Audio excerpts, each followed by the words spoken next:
A história começa com Takaro, um Zé Mané de escritório preso em um ciclo sem sentido de ir para seu trabalho exaustivo e voltar para uma casa vazia, até que um dia ele é invocado para salvar outro planeta no universo. Certa tarde, sentado no sofá, ele se sente cansado da rotina interminável e deseja que algo fora do comum aconteça em sua vida. É nesse momento que ele é invocado para um elegante chá da tarde em um lugar branco e brilhante. Ele se senta e pergunta ao homem elegante que está à sua frente quem ele é. O homem explica que ele é algo como o Senhor do Universo, que supervisiona o sistema solar. É como se fosse um gerente de uma corporação espacial. Depois de colocar Takaro a par de tudo, o supervisor explica que está tendo problemas para gerenciar o planeta chamado Manius. Por isso ele decidiu intervir. O supervisor continua, explicando que planeja lançar uma gota d'água no mundo que criará ondas grandes o suficiente para causar um efeito cascata em todo o planeta. E essa gota d'água é o próprio Takaro. Ao ouvir isso, Takaro fica sobrecarregado pela grande responsabilidade e recusa, mas o supervisor informa que ele está morto e sua alma simplesmente se desvanecerá no nada se ele disser não. Takaro fica furioso ao ouvir a notícia bombástica, mas o supervisor o acalma, garantindo que o abençoará com quaisquer dons que ele desejar. Quando Takaro pergunta o que isso significa, o supervisor lhe dá ideias como mana ilimitada, uma habilidade de exploração, scouting, para que ele possa coletar materiais valiosos e ganhar dinheiro facilmente e uma bolsa para guardar. Depois de pensar um pouco, Takaro pede uma parceira fofa e o supervisor garante que ele a encontrará em sua jornada. Nesse instante, a alma de Takaro começa a se desvanecer. Ele mal consegue anotar algumas coisas e se pergunta se ficará bem com a pequena lista de dons. Enquanto Takaro grita com ele por levar sua vida tão levianamente, mas o homem o despede com um desejo de boa sorte. A próxima coisa que ele sabe é que acorda de seu cochilo no meio da floresta. Ele não sabe o que fazer primeiro, então ele parte para encontrar a vila mais próxima. Logo ele consegue encontrar uma, mas percebe que precisa de algum dinheiro se quiser comprar comida lá. É quando ele se lembra que o supervisor o abençoou com uma habilidade de exploração e entra na floresta gritando exploração com empolgação.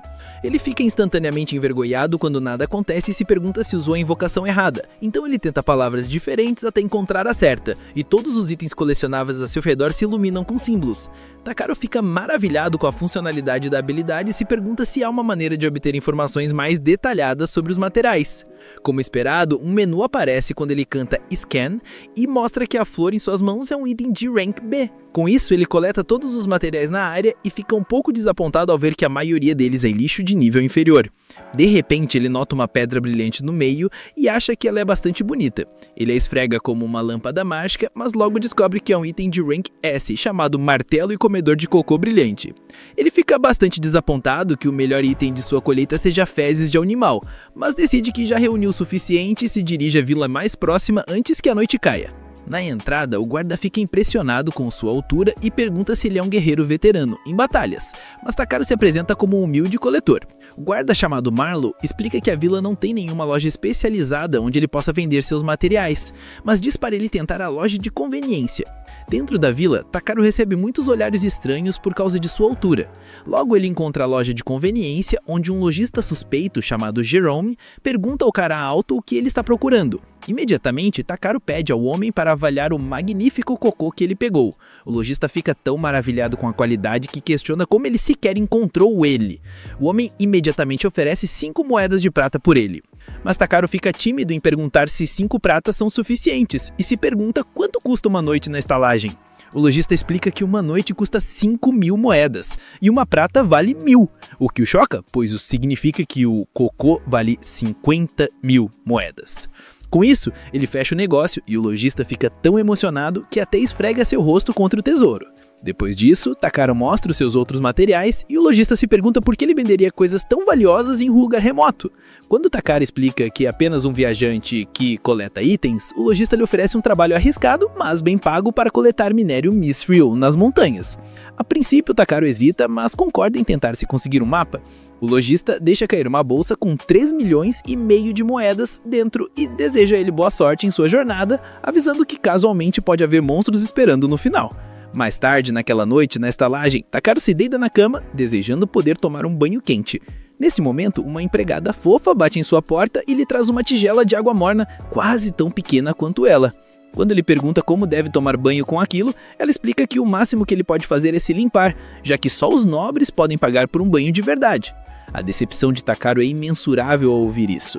A empregada então diz que ouviu que magos podem limpar as pessoas com magia, mas não há magos na vila. No entanto, isso lhe dá esperança e ele rapidamente a agradece com uma gorjeta generosa. Depois que ela sai, Takaru Tokaru começa a testar diferentes encantamentos para o feitiço de limpeza. Até que um jato de água de repente envolve o seu corpo e o deixa impecavelmente limpo. Embora ele esteja feliz por ser revigorante, ainda não se compara à satisfação de um banho quente e fumegante. Na manhã seguinte, ele vê a palavra Saki com um símbolo de pá pela primeira vez desde que começou a usar sua habilidade. Mas assim que ele se move pelos arbustos para verificar, ele leva um susto com um corpo morto. Depois de se acalmar, ele olha mais de perto e encontra uma carta ao lado do corpo da irmã da pessoa, agradecendo-o por ajudar o pai deles e implorando para que ele ficasse seguro e voltasse para casa logo. Takaru se sente mal e dá um enterro adequado ao corpo. Ao pôr do sol, ele desenha um círculo mágico ao seu redor para fazer uma barreira e começa a cozinhar sopa num fogão improvisado, alimentado por pedras de fogo. Depois que ele adiciona carne de alta qualidade, ele toma um gole e comemora por estar comendo a melhor sopa que já provou. Durante a noite, ele caminha pela floresta do dragão ancestral usando um feitiço de luz para ajudar a coletar materiais ao longo do caminho. Takaru nota como é estranho que não haja monstros ou sequer sinais de vida, mas decide aceitar a vitória e corre rapidamente em direção à luz que ele pensa ser a saída da floresta. No entanto, ele corre direto para a beira e mergulha em um enorme desfiladeiro, onde rapidamente descobre a palavra mágica para voo e mal consegue se salvar de uma aterrissagem dolorosa. No fundo, ele fica atordoado ao ver um número esmagador de sinais de minério espalhados por toda parte, então ele saca sua picareta e começa a minerar. Depois de extrair toda a prata na área, ele começa a procurar por minério mistril quando de repente o chão treme violentamente. Percebendo que provavelmente deveria sair antes que o lugar inteiro desmoronasse, ele decide acelerar sua mineração lançando um feitiço de explosão no próximo minério que avista. Para sua alegria, acaba sendo mistril, mas ele fica desapontado ao ver que a quantidade é lamentavelmente pequena. Então, ele toma a decisão ousada e estupidamente corajosa de ir ainda mais fundo, apesar dos terremotos. Enquanto se aventurava, Takaru nota um túnel estreito que se abre para uma vasta caverna brilhando com uma luz azul. Quando se aproxima, seus olhos se arregalam de espanto com a visão de um lago subterrâneo com água incrivelmente pura. E quando seu scan revela que é a água de mana de dragão de rank SS, seu queixo cai. Ele entra em pensamentos profundos, perguntando-se se o dragão ancestral viveu ali, e ignora completamente a voz furiosa do dragão ecoando pela caverna, exigindo saber quem ousa perturbar seu sono. No momento em que Takaru, sem noção, leva as mãos para tomar um gole, a superfície calma explode e um dragão colossal emerge, fixando furiosamente seus olhos no humano que ousou ignorar suas palavras. Ao ouvir o rugido intimidador do dragão, Takaru apenas lhe dá um olhar pasmo, o que impressiona a fera por ele conseguir resistir à sua aura esmagadora. Então ele imediatamente cai de joelhos, curvando-se para a criatura mítica, como se fosse o seu chefe irritado lá de casa. Divertido com sua audácia, o dragão pergunta seu nome e fica surpreso ao saber que ele é apenas um humano. Ele aponta que a mana fluindo pelo corpo de Takaru é tão pura e abundante que o despertou acidentalmente do seu longo sono. Takaru age como se não soubesse de seu potencial mágico, mas o dragão afirma que ele tem quase a mesma quantidade de poder que ele próprio, e se apresenta como o dragão ancestral Valdias. Takaru acha o nome muito complicado e casualmente pergunta se pode chamá-lo de Senhor V. Valdias surpreendentemente não se ofende, e em vez disso, pede a Takaru que lhe empreste um pouco de sua mana pura para ajudar a chocar o seu filho. O dragão explica que sua própria magia é impura, e o ovo não consegue chocar por causa disso, oferecendo recompensá-lo com um grande pedaço de minério mistril em troca de sua ajuda. Depois disso, Valdias ponta para o lago e faz com que um enorme ovo preto se erga da água brilhante. Segurando o ovo com cuidado, Takaru pergunta como chocá-lo, e Valdias diz que ele canalize sua magia nele da mesma forma que fez ao criar sua luz mágica. Quando ele lança a magia de calor no ovo para fazê-lo chocar, o fluxo esmagador de energia drena sua alma. Enquanto o dragão ri como um maníaco, Takaru se arrepende de morrer tão cedo, logo de ter vindo para um mundo novo e maravilhoso. Em seguida, ele sente sua alma afundar em um vasto oceano, onde aparece uma versão de cabelos pretos do supervisor, surpreso por ele não ter fugido quando viu o dragão como uma pessoa normal, e por ele já ter mudado as leis do mundo tão cedo. Vendo a confusão de Takaru, o supervisor de cabelos pretos admite que tem inveja de Takaru ter conquistado mais em dias do que ele em milhares de anos. Depois disso, ele diz que irá nerfar as bênçãos que o colega lhe deu, e acrescenta que o pedido de Takaru por uma parceira culta será realizado em breve. Então Takaru acorda com o som de um estranho canto de pássaro. Ele diz a Valdias que não é fofo fazer ruídos estranhos na idade dele, mas quando ele lança um feitiço de luz, ele viu um minúsculo bebê dragão. Voldias lhe diz para dar um nome ao recém-nascido, e Takaru fica chocado por receber uma honra tão grande. O dragão ancestral o repreende, esclarecendo que ele já tem um nome verdadeiro, e sua escolha servirá apenas como um apelido. Depois de pensar muito por um minuto inteiro, Takaru decide chamá-la de B de preto, Black, porque ele tem pele preta. Voldias fica confuso e admite que também gosta de B de Valdias. Com isso resolvido, o dragão ancestral diz que confiará seu bebê a Takaru, deixando-o atordoado por ele confiar seu filho a um completo desconhecido. Voltios explica que pode confiar nele porque Takaru é forte. Depois de lançar a recompensa em sua bolsa com um feitiço, o poderoso dragão desce lentamente de volta ao lago. Takaru então pergunta ao pequeno se ele o acompanhará em sua jornada de coleta, e o fofinho solta um rugido alegre. Antes de partir, Takaru dá um banho adequado em B para lavar o cheiro insuportavelmente de peixe. Assim que os dois finalmente saem da caverna, o sol já está se pondo e Takaru está com fome, então ele diz a B que é hora de montar acampamento. Ele pega um pouco da água de mana em um copo de sua bolsa, que Valdias havia conectado ao lago subterrâneo de volta na caverna. B alegremente bebe um copo inteiro e imediatamente pede mais. Então Takaru continua a despejar a água mágica até que o pequeno fique satisfeito, para que ele cresça forte e saudável. B então o surpreende, perguntando se ele também quer beber. Então, depois de se hidratar com água fresca e refrescante, Kakarot monta uma barreira ao redor do acampamento. Ele se lembra de ter aprendido na loja de conveniência que pedras mágicas são um recurso raro, mas isso não é um problema, já que ele pode facilmente criá-las do nada usando sua magia ilimitada. Assim que a fogueira queima forte, ele frita um bife e cozinha um pouco de sopa, mostrando orgulhosamente a refeição combinada de B. Mesmo sendo a mesma sopa de carne que ele come todos os dias desde que deixou a cidade, Takaru ainda ama demais para se cansar. Nesse momento ele percebe B olhando com olhos estrelados e babando como um cachorrinho faminto, então ele enche uma tigela pequena para ele. No momento em que B toma um gole, ele solta um guincho fufo depois de queimar a língua. Quando Takaru esfria a sopa, B começa a engolir uma tigela após a outra até que o pequeno esteja tão cheio que cai no chão pronto para dormir. Vendo isso, Takaru se sente aliviado por B poder comer a mesma comida que ele e não ter que apenas observá-lo em todas as refeições enquanto bebe apenas água. Mesmo assim, ele pergunta se o pequeno se sente sozinho por estar longe de sua família de verdade, mas o fofinho sobe em seu colo e solta um pequeno rugido. Takaru interpreta isso como a maneira dele de dizer que está bem contanto que estejam juntos, e esse pensamento aquece seu coração. Nesse momento, ele escaneia o status de B e percebe que o bebê dragão Rank B já tem algumas habilidades absurdamente fortes. Mesmo assim, ele acredita que o pequeno ainda precisa de proteção. Então ele dá um breve sermão sobre não fazer nada perigoso mesmo que se sinta forte.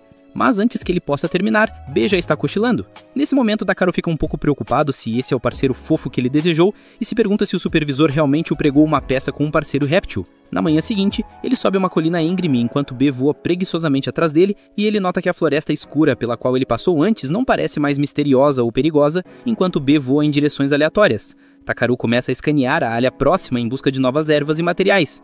Nesse momento, B de repente dispara em sua direção, com os olhos arregalados de pânico. Então Takaru ativa rapidamente o seu scan e encontra vários inimigos escondidos esperando nos arbustos. Ele percebe que pode ter sido seu cheiro corporal ruim de antes que mantinha os monstros afastados, e eles voltaram agora que o cheiro se foi. Ainda assim, ele fica animado pensando nos novos materiais que pode obter deles. Nesse momento, um falcão de pedra aparece por trás e ruge violentamente, mas ele não fica nem um pouco assustado, já que a criatura parece mais um hamster em comparação com Valdias. Quando o Scan mostra como carne de coxa suculenta, Takaru até começa a babar. Ele rapidamente monta um escudo mágico e invoca pingentes de gelo que perfuram o peito do falcão, garantindo facilmente uma fonte grátis de carne suculenta. Depois disso, Bel avisa de uma matilha de lobos atrás deles, mas tudo que ele vê é mais carne grátis. Quando um dos lobos avança em sua direção, ele lança magia de velocidade e redução de peso para tornar seu corpo leve o suficiente para que um simples salto lance no ar. Então ele usa Endurecer para aumentar sua força e nocauteia o lobo com um chute sólido na cabeça. Depois ele desvia exiliamente das caudas semelhantes a cobras e soca outro bem no nariz. B fica maravilhado ao vê-lo exibir o alcance de suas longas pernas,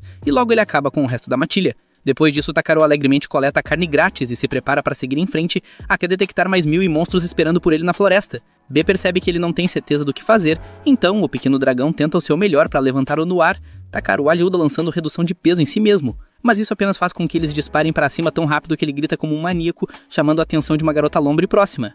Então, B de repente perde o controle de seu capuz e o faz mergulhar de cabeça no chão, embora as árvores felizmente amorteçam sua queda. Mais tarde, ele acorda com B lambendo seu rosto com aquele familiar cheiro de peixe, e ele percebe que eles já chegaram ao outro lado da floresta. Vendo isso, ele agradece a B pela viagem rápida, mas avisa o pequeno para ir com mais calma da próxima vez, já que ele é apenas um humano.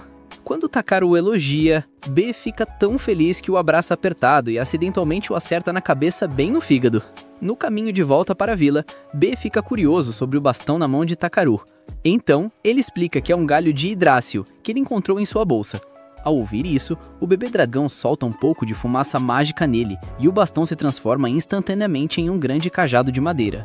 Takaru fica surpreso ao ver o bastão crescer tanto com apenas um sopro de hálito mágico e espera que isso não faça as pessoas o confundirem com algum grande mágico. Nesse momento, um rugido monstruoso ecoa pela floresta e ele diz a B para ficar cauteloso enquanto o barulho aumenta. B fica impaciente e voa direto em direção a ele, forçando Takaru a segui-lo. Quando ele o alcança, encontra o bebê dragão circulando uma árvore e descobre uma elfa ferida escondida atrás dela. Vendo a condição dela, ele pergunta se o monstro a atacou, mas acaba que o rugido monstruoso veio de seu estômago, que está vazio há 3 dias. Takaru rapidamente lhe dá um pouco de água, que ela bebe até a última gota, mas não faz nada por sua fome, então ele também lhe entrega o almoço que comprou na vila. Assim que ela vê a comida, ela arranca de sua mão e devora o taco frio. Suas papilas gustativas se sentem no paraíso depois de passar tanto tempo faminta.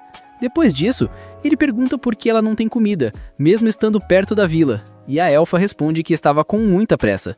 Takaru ridiculariza por um erro tão de novato, o que a deixa furiosa o suficiente para se aproximar de seu rosto. No entanto, seu cheiro terrível o pega desprevenido, e ele solta que pensou que elfos deveriam cheirar a flores frescas, em vez de adubo burro. Ao ouvir isso, a elfa fica vermelha de indignação. Agradece-o a contragosto pela ajuda e sai correndo para tomar um banho, gritando que dizer que ela cheirava a burra foi completamente desnecessário. Depois daquele encontro estranho, Takaru coleta mais alguns materiais e sai da floresta, onde B aponta para uma carruagem à distância. Quando ele avista o unicórnio puxando-a, ele fica impressionado e o homem que dirige a carruagem pergunta se ele precisa de uma carona. Enquanto Takaru menciona que está indo para a Vila Tormi, o homem nota seu cajado e se pergunta se ele é um mago. Mesmo que Takaru insista que é apenas um coletor, o homem parece impressionado e lhe oferece uma carona, já que sua família também está indo para a vila. A princípio, Takaru hesita, dizendo que pode ser muito grande para caber na carruagem. Mas os filhos do homem riem, achando que é uma piada. Então, ele ri junto e entra. A filha do homem convida Takaru para se sentar com ela, e ele acaba se dando surpreendentemente bem com as crianças, o que funciona a seu favor, pois baixa a guarda dos pais. Durante a viagem, o homem comenta que a carruagem anda suavemente mesmo com o cara grande com ele a bordo. E sua esposa diz orgulhosamente que o lema da Vila Tormi é ajudar quem precisa. Takaru fica impressionado com o quão ousadas as crianças são para viajar em uma idade tão jovem. E quando elas ficam muito amigáveis com ele, ele pergunta brincando o que fariam se ele fosse um criminoso perigoso. O filho ri de sua pergunta boba, dizendo que o sino mágico já teria tocado. E a mãe mostra o item útil que toca sempre que alguém perigoso se aproxima. Vendo a pedra mágica, dentro, Takaru percebe que provavelmente poderia fazer uma ele mesmo, e diz seu nome quando se lembra de que ainda não se apresentou. A mãe se apresenta e apresenta as crianças, e o homem diz que é Porn. Nesse momento, a voz de B vaza do manto de Takaru, e as crianças perguntam curiosamente o que ele está escondendo. Takaru tenta fingir que é apenas um monstro raro que ele mantém consigo, mas Elisa garante que não há necessidade de ser secreto, já que muitos aventureiros têm monstros como companheiros. Ao ouvir isso, Takaru diz a B para sair e promete não morder ninguém. No momento em que as crianças veem o pequeno, elas instantaneamente se tornam fãs, enquanto os pais reconhecem-o como um tipo de dragão. Porn pergunta se isso significa que Takaru é um cavaleiro dragão. Então ele explica que simplesmente encontrou um ovo por pura sorte e o chocou. Mas isso só o surpreende ainda mais. Elisa diz a ele que cavaleiros dragão são raros e poucas pessoas já viram um dragão de verdade. Takaru pensa que a classe saiu direto de um jogo e ele mal pode esperar para conhecer um cavaleiro dragão de verdade algum dia. Mais tarde, naquela noite, ele surpreende a família com sua magia de luz e monta uma barreira como de costume. E quando eles perguntam se isso é suficiente para manter os monstros afastados, ele garante que B sempre os guardará se algo acontecer. Ao ouvir isso, a família inteira se sente instantaneamente à vontade, e Takaru percebe o quanto as pessoas confiam nos dragões neste mundo. Então Elisa diz que é hora de cozinhar o jantar, mas Takaru se oferece para cuidar disso em agradecimento. Ele tira 3 panelas gigantes e uma dúzia de ingredientes da sua bolsa. Chocando as crianças, que pensam que ele é algum mago incrível, ele ri e admite que não é nem de perto, dizendo que é tudo graças à sua caixa de itens. Depois disso, ele prepara uma refeição fogosa, como sempre, impressionando toda a família de Porin. E no momento em que as crianças provam, seus rostos se derretem de alegria. Elisa elogia as habilidades culinárias de Takaro, que são de primeira, enquanto Porin, de repente, abaixa a cabeça, tremendo, enquanto lágrimas começam a cair. Quando sua esposa pergunta o que há de errado, o homem cai em lágrimas de felicidade, dizendo que estava ansiando por comida de verdade depois de comer apenas carne seca, e ver seus filhos tão felizes torna tudo ainda melhor. O colapso emocional do homem adulto faz Takaro cair na gargalhada, e todos brincam e riem sobre isso. Depois disso, Porin pega um violão e começa a tocar enquanto Elisa canta, deixando as crianças e Bi exibirem seus passos de dança descolados. Enquanto as crianças o puxam para dançar com elas, Takaro percebe que nunca soube como noites como essa poderiam ser reconfortantes, em comparação com comer sozinha em um quarto vazio em casa. Na manhã seguinte, Bi e as crianças estão dormindo profundamente, enquanto Takaro já está acordado, polindo cuidadosamente suas tesouras. Elisa aprecia seu esforço e diz que pessoas que cuidam de suas ferramentas são boas em seu trabalho. Takaro pensa que a coleta pode ser seu tipo de trabalho favorito. E quando Porin lhe diz que eles partirão depois do café da manhã, uma ideia divertida surge em sua cabeça. Acontece que ele queria dirigir a carruagem. Vendo o unicórnio acelerar assim que ele o ordena, Porin fica impressionado com a rapidez com que os dois se tornaram amigos. Logo, a vila entra em vista, e a família de Poran o deixam no portão, agradecendo por ajudá-los. O guarda diz que deve ser primavera novamente se Porin estiver de volta, já que ele sempre aparece nessa época para vender roupas. E é difícil para o pobre homem alimentar sua família porque ele não é bom em caçar. Takaro percebe que deve ser por isso que Poran caiu em lágrimas quando o viu depois de tanto tempo, e ele imagina que suas habilidades de coleta são uma grande bênção para pessoas assim. Depois disso, enquanto Bi brinca com as crianças lá fora, ele espalha todos os seus materiais na loja de Jerome, mas secretamente mistura um pouco de minério mágico Misriel. O lojista pega imediatamente as pedras brilhantes para variá-las com detalhes sérios. E depois de fazer barulhos de velhote por alguns minutos, Jerome sussurra baixinho que este é um minério mágico Misriel incrivelmente raro. Takaro não fica muito surpreso, já que o misturou de propósito. Mas Jerome tá morrendo de vontade de saber onde ele encontrou, porque é um material lendário. Ele explica que mais alguns pedaços dele lhe dariam mais poder do que todas as pedras mágicas do país. Quando Takaro diz que acabou de encontrá-lo por aí, em algum lugar, o velho lhe dá um conselho de que ele é claramente um gênio em coletar itens raros, embora lhe falte bom senso. É por isso que Jerome sugere que ele vá para a agitada cidade de Belka, onde há toneladas de informações e uma guilda de aventureiros onde ele pode adquirir conhecimento e vender para compradores maiores. Embora Jerome se arrependa de perder um cliente tão valioso, ele diz que ficará feliz se Takaro ficar famoso e der um alô para sua pequena loja. Depois de pensar um pouco, Takaro fica animado para ir para a cidade e passa aquela noite na cama com Bi, lendo sobre a guilda de aventureiros e Belka. Deitado de volta na cama, ele decide aproveitar ao máximo a vida em um mundo de fantasia, tornando-se um aventureiro e ganhando dinheiro suficiente para viajar e ver todos os lugares que puder. Então ele se senta de repente e quase derruba Bi da cama, declarando em voz alta que sua próxima missão é ir à guilda em Belka e se inscrever. Mas, depois dessa explosão de energia, ele acaricia suavemente seu parceiro fofo e diz que devem relaxar primeiro, já que ele ainda tem algumas coisas para fazer na vila. Naquela noite, ele vai ao festival, onde desfruta de comida de primeira linha enquanto corre brincando com as crianças. As crianças também o arrastam para se juntar aos seus jogos, como de costume. E ele até leva um pedaço de frango para o guarda, porque o homem também é seu parceiro. Ele passa os dias seguintes coletando mais materiais, e em seu último dia, ele coleta seus itens processados de uma senhora local, que fica triste, e diz que sentirá muita falta dele quando ele partir. Ela diz que todos na vila desejam que ele pudesse ficar mais tempo, e ele admite que também quer ficar. Mas ele quer ver mais do mundo acima de tudo. Ao ouvir isso, a senhora respeita seu sonho e lhe dá uma lancheira para a estrada, já que a viagem para Belka leva um tempo inteiro. Depois de fazê-lo prometer que voltará a visitá-los algum dia, ela continua empilhando mais lancheiras por pura bondade, e ele se sente sortudo por ter armazenamento infinito. De volta no seu quarto, ele se pergunta o que poderia criar com o minério mágico restante, já que Jerome não o comprou, e ele tenta pensar muito até que o pequeno cérebro de Bi desliga. Quando Takaro olha para a lâmpada antiga na sua mesa, ele decide usar seu conhecimento para criar algo útil para a vila antes de partir. Remembrando como o guarda sempre trabalha incansavelmente, ele tem, de repente, uma ideia maluca de fundir a lâmpada com uma pedra mágica. Ele se concentra muito em visualizar como o item deve ser, e acaba sendo um grande sucesso. Na manhã seguinte, enquanto toda a vila se reúne para se despedir dele com um adeus alegre, ele diz ao guarda que fez um item mágico que pode criar uma ampla barreira ao redor da vila, impedindo a entrada de qualquer pessoa com más intenções. O guarda não consegue acreditar que ele está dando algo tão valioso, mas Takaro diz que a sua maneira de retribuir toda a bondade e os favores que todos lhe mostraram. Dito isso, ele promete que voltará algum dia, porque a Vila Tormin é seu verdadeiro lar, e eles compartilham um momento de despedida emocionante. No entanto, o velho Jerome de repente pega o item mágico das mãos do guarda, esperando que Takaru não tenha realmente usado a lendária pedra mágica para fazê-lo. Mas antes que ele possa confirmar qualquer coisa, Takaru dispara para fora da veira em velocidade máxima, animado para ver que tipo de lugar será a cidade dos aventureiros.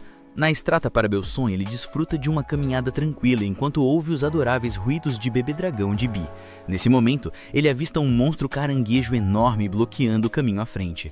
Ele escaneia a criatura misteriosa com cautela, mas sua carranca rapidamente se transforma em um sorriso quando ele nota que sua descrição menciona carne suculenta. Ele diz animadamente ao bebê dragão que carne de caranguejo é absolutamente deliciosa e ele se prepara para caçá-lo.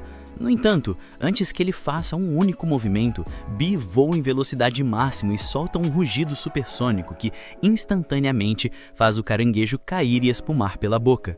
Takaru fica completamente surpreso que seu parceiro fofo possa fazer algo assim, mas então eles são emboscados por mais 2 monstros caranguejo, formando um ataque de pinça de ambos os lados. De costas um para o outro com Bi, ele diz que não deve ser um problema, mesmo que estejam cercados, já que caranguejos só podem se mover de lado.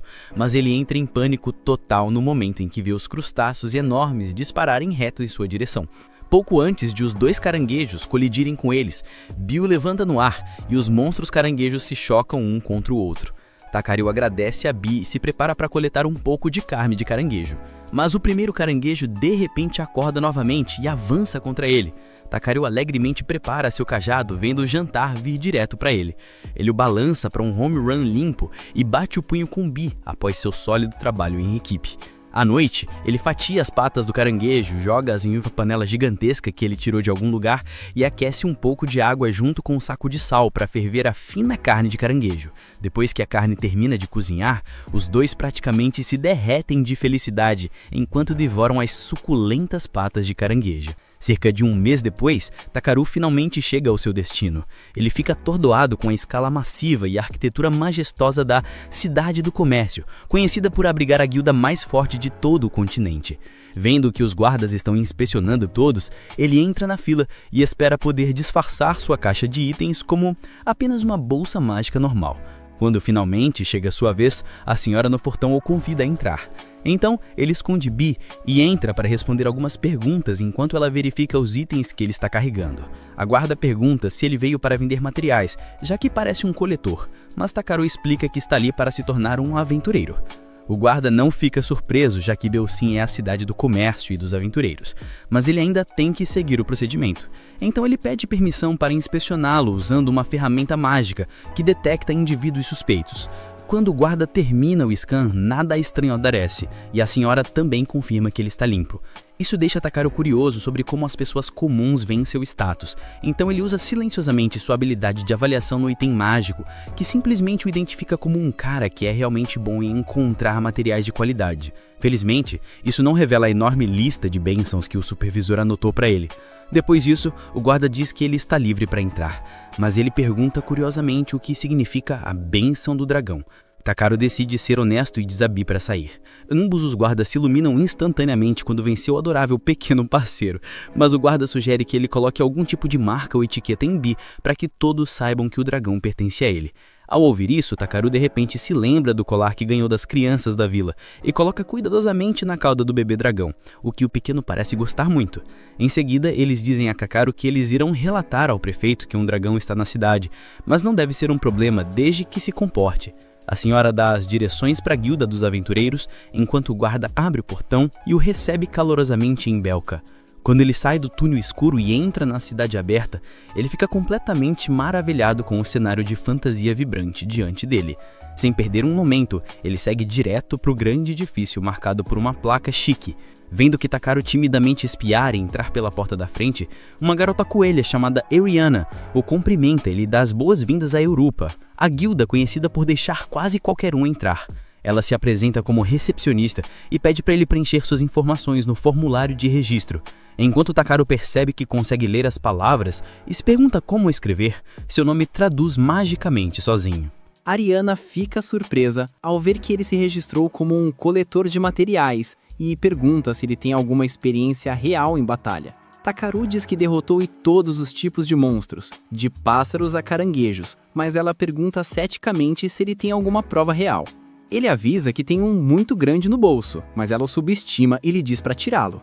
Ao ouvir isso, ele casualmente tira um corpo de caranguejo gigantesco e o deixa cair em sua mesa, que instantaneamente desmorona sob seu peso maciço. Todos os aventureiros próximos se amontoam em choque quando veem Ariana fugir em pânico, mas um deles pergunta curiosamente a Takaru se ele por acaso tem uma caixa de itens, e ele responde que sim. O Homem-Urso usa uma habilidade estranha para verificar e confirma que Takaru está falando a verdade, porque ele tem uma aura azul. Takaru fica confuso ao ouvir isso.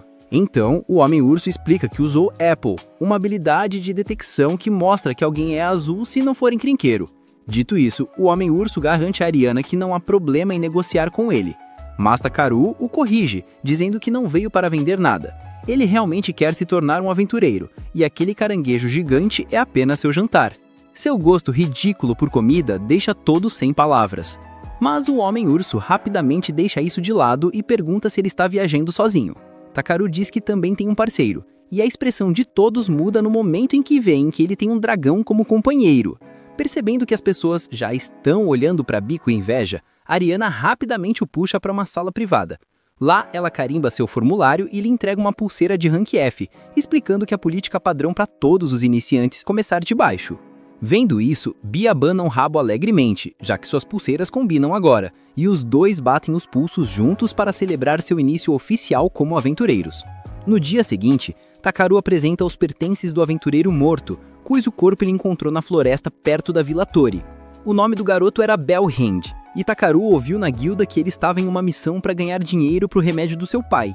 Vindo a dor em que o velho está, Takaru pede silenciosamente permissão para tentar algo. Mais tarde, na guilda, ele apresenta todos os itens que coletou para uma missão, e o balconista brinca que o cliente deles ficará maravilhado com o tamanho de seus cogumelos. Nesse momento, um par de orelhas de coelho curiosas espreita pela esquina e Ariana caminha timidamente até Takaru com uma pilha de pedidos de clientes que querem especificamente que ele aceite seus trabalhos. Vendo quantos há, ele pega alguns por enquanto e se dirige ao grande banho público cheio de água verde limpa. Ele se lembra de meio mês atrás, quando foi pela primeira vez ao banho público em Belka e viu como era nojento. Então, ele usou magia para remover todas as impurezas para que pudesse desfrutar de um mergulho relaxante todos os dias. Nesse momento, seu amigo lagarto, chamado Clay, se junta a ele. Takaru fica surpreso por Clay ter vindo tão tarde da noite, e o lagarto explica que sua velha ferida está atacando novamente. Isso lembra Clay de ter ouvido que Takaru curou pessoas doentes nos bairros pobres, e ele fica surpreso ao saber que Takaru também pode usar magia de cura. Takaru diz humildemente que estava apenas copiando algo que viu, mas Clay fica impressionado quando Takaru admite que não o fez por dinheiro, dizendo que ele teria feito uma fortuna se tivesse feito. Ao ouvir isso, Takaru brinca que espera não ser atacado por médicos furiosos por arruinar seus meios de subsistência. Clay ri de como ele está calmo, e então pergunta sobre sua promoção de rank.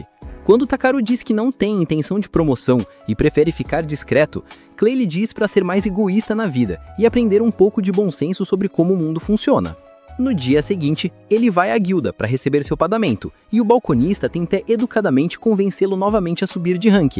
Ele explica que há muitos benefícios, mas Takaru garante que não tem intenção de subir na hierarquia, pois isso só traria problemas para sua vida pacífica, mesmo que a guilda se beneficiasse disso.